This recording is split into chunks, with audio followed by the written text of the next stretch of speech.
So this morning back at Autotechnician's Workshop Takeover, a load of delegates come to see some training and some faults set up on a vehicle.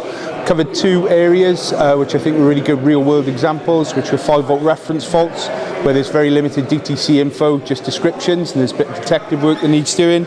And we also looked at an ADAS and no communication fault, which lent nicely into canvas and networking. Guys did really well, participated, and hopefully I think enjoyed it.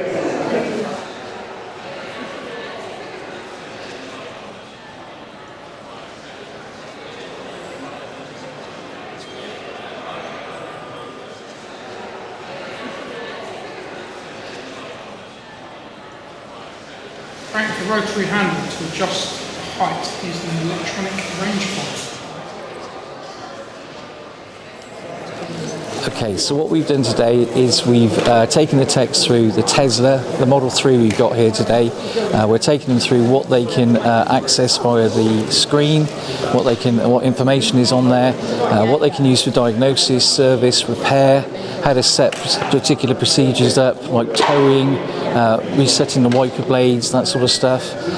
We've also took them through the service portal, Tesla service portal. We've taken them into that. So they can access information, service manuals, all that sort of stuff on there.